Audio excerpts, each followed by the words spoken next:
Mobile phone নয়, এটা হচ্ছে আস্ত একটা মরণ ব্যাধি। না, কথাটা আমার না, কথাটা হচ্ছে পাকিস্তানের বিখ্যাত ক্রিকেট খেলোয়াড় শহীদ আফ্রিদি। इस बीमारी से अपनी औलाद को दूर रखें। তিনি বলেন এটা হচ্ছে এমন একটা বিমারি বা রোগ যেটা থেকে আপনি আপনার সন্তানদের দূরে রাখেন। শুধু তাই নয়, ফেসবুকের প্রতিষ্ঠাতা মার্ক জাকারবার্গ তিনি প্রকাশ্যেই বলেছেন তিনি তার সন্তানদের কখনো ফেসবুক ইউজ করতে দেয় না।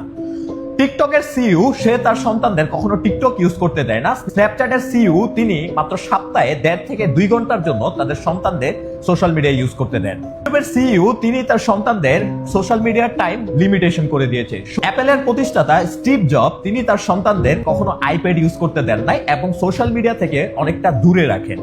পৃথিবীর যত হাই আইকিউ লোক আছে, মানে যারা পুরো ইন্ডাস্ট্রিকে কন্ট্রোল করছে, সোশ্যাল মিডিয়া থেকে শুরু করে হিউম্যান কন্ট্রোল বলতে পারেন, তারা প্রত্যেকে তাদের সন্তানদেরই সোশ্যাল মিডিয়া থেকে দূরে রাখেন।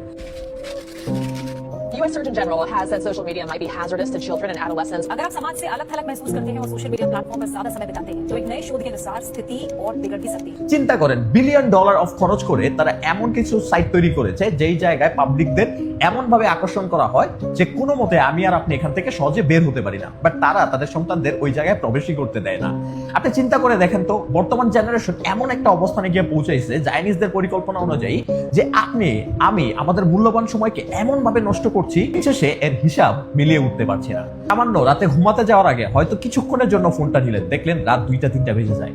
বর্তমান জেনারেশনের ম্যাক্সিমাম পপুলেশনের এমন একটা অবস্থান তৈরি হচ্ছে যে ফোন টিপা এমন একটা নেশা তৈরি হয়েছে যে নিয়মিত ডোপামিন রিলিজের পরে ফোন প্রতি মুহূর্ত তাদের সাথে না থাকলে তাদের যেন পেটের ভাত হজমই হয় না। মানে আপনি রাতে ঘুমাতে যাওয়ার আগে আপনি ফোন নিলেন, বেজে গেল রাত 2টা-3টা। আপাতত তো দূরের কথা, সকালে হয়তো কোনো মতে আপনি ঘুম থেকে উঠেন, আপনার অফিস কাজ অথবা স্কুল কলেজ থাকলে দৌড়ে চলে যান, আবার এসে আবার সেই ফোন নিয়ে পড়ে থাকেন, আড্ডা বন্ধু বান্ধব সব জায়গায় আপনি ফোন ইউজ করেন। মানে আপনার চিন্তা ভাবনাকে লিমিটেশন এমন ভাবে কন্ট্রোল করা হয়েছে যে আপনি কোনো উদ্ভাবনী চিন্তা ভাবনাই করতে পারতেছেন না। তারা $বিলিয়ন খরচ করে এইগুলোই করতেছে আপনার আমার জন্য। আমরা মনে করি আমরা যে সকল প্রোডাক্ট বা ইনভেনশন গুলো বর্তমানে ইউজ করতেছি এটা হয়তো মাত্র রিলিজ হয়েছে আর আমাদের হাতে চলে আসছে, ব্যাপারটা কিন্তু মোটেও না। বর্তমানে এআই এর যুগ, আমরা সবাই এআই ট্র্যাপে এমন ভাবে ফেসে আছি যে সামনে এর ভয়ঙ্কর পরিস্থিতি হয়তো দেখতে পারবো। AI is far more dangerous. আপনাদেরকে মনে আছে কিনা অ্যাভেঞ্জার নামে একটা মুভি বের হয়েছিল 2012 সালে, এবং এরও আগে টনি স্টার্কের মুভি বের হয়েছিল 2008 সালে আয়রন ম্যান নামে। এখন চিন্তা করে দেখেন, আয়রন ম্যান যখন বের হয় তখন কিন্তু আয়রন ম্যান জার্ভিস নামে একটা এআই ব্যবহার করতো। ওই সময়ে এআই কে কমান্ডের মাধ্যমে সে মোটামুটি সব কাজই করতো। আর এআই রিলিজ হয়েছে কত সালে? 2021-এর পর। যে জিনিসটা আজকে ইউজ করতেছি সেটা তারা 10 থেকে 15 বছর আগে ইউজ করে। আপনাদেরকে অনেক আগে একটা ভিডিওতে বলছিলাম যে আমরা যে ইনভেনশন গুলা সবে মাত্র ব্যবহার শুরু করছি, এটা নিয়ে অলরেডি 10-15 বছর আমাদের উপর এক্সপেরিমেন্ট হয়ে গেছে, জাস্ট এখন তারা রিলিজ করছে আমাদের উপর অ্যাপ্লাই করার জন্য। ChatGPT. যে বা যারা পৃথিবীর ভালো চায়, সত্যিকার অর্থে সিস্টেমকে পরিবর্তন করতে চায় এবং মানব জাতির জন্য ফ্রি অফ কস্ট এমন কিছু করতে চায় যেটা মানব জাতির জন্য কল্যাণকর, তাদেরকে সিস্টেমেটিক্যালি চাইনিজরা বা ওই যে কালো শক্তি বলতেছি, ওই কালো শক্তি তাদেরকে সরায় দেয়। কথাটা হজম হলো না, তাহলে আপনাদেরকে বলি।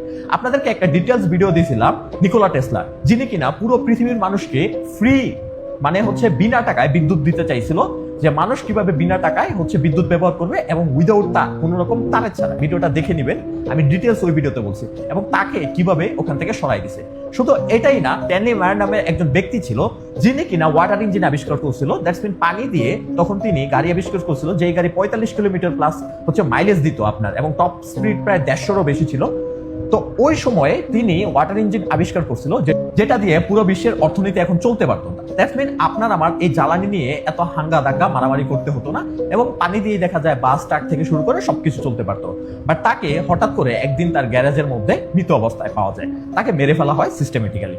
এবং আপনাদেরকে রিসেন্টলি একটা ঘটনা বলবো, একজন সোশ্যাল মিডিয়া ইনফ্লুয়েন্সার যে কিনা খুবই পপুলার, জুলিয়ান ব্রাউন। এই ছেলেটা 21 বছর বয়সে এমন কিছু করে দেখানোর চেষ্টা করতেছিল যেটা পুরো পৃথিবীর ইকোনমিক্যালি সিস্টেম বদলাই দিতে পারতো। আমাদের ফেলে দেওয়া ময়লা আবর্জনা প্লাস্টিক থেকে সে তৈরি করতেছিল ডিজেল, অকটেন, পেট্রোলের মতো জ্বালানি, যেই জ্বালানি দিয়ে আমাদের গাড়ি থেকে শুরু করে আমাদের সকল ধরনের ইঞ্জিন চলতে পারতো।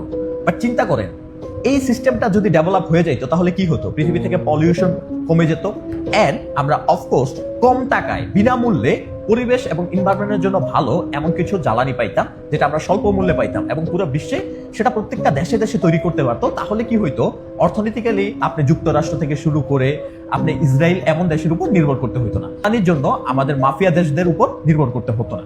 বাট মাত্র 21 বছর বয়সে 2025 সালে সে কিছুদিন আগে তার একটা ভিডিওতে বলে তার ক্ষতি করার চেষ্টা করতেছিল একদল, এন্ড হঠাৎ করে সে মিসিং, তার মানে তাকে গায়েব করে দেয়। শুধু তাই নয়, পৃথিবীতে এমন হাজারো ইনভেনশন আছে যেগুলো মানব জাতির জন্য কল্যাণকর হইতে পারতো, বাট এইগুলো যদি কল্যাণকর হয়ে যাইতো তাইলে পুরো বিশ্বের মাফিয়া রাজত্ব করতে পারতো না, কখনো ইউএসএ, ইসরায়েল তাদের মতো জায়ান্ট দেশগুলো কখনো পৃথিবীকে কন্ট্রোল করতে পারতো না। তাদের কাছে একটাই রিকোয়েস্ট থাকবে, সোশ্যাল মিডিয়া থেকে যতটা সম্ভব দূরে থাকেন, ফ্রি অফ কস্ট চিন্তা ভাবনা করেন, তাহলে আপনার আমার ব্রেন থেকে এমন কিছু বেড়ে আসবে যেটা পৃথিবীর এবং নিজের কল্যাণের জন্য ব্যবহার করতে পারবো, আমরা ইবাদতে মনোযোগ হইতে পারবো, এবং সবচেয়ে বড় কথা, আমরা সোশ্যাল মিডিয়া থেকে যত বেশি দূরে থাকতে পারবো, আমরা চাইনিজদের হাত থেকে, তাদের ভয়ঙ্কর পরিকল্পনার হাত থেকে তত বেশি বেঁচে থাকতে পারবো।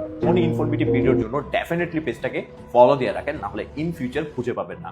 আর মানুষকে সচেতন করার জন্য হলেও ভিডিওটাকে বেশি থেকে বেশি শেয়ার করে।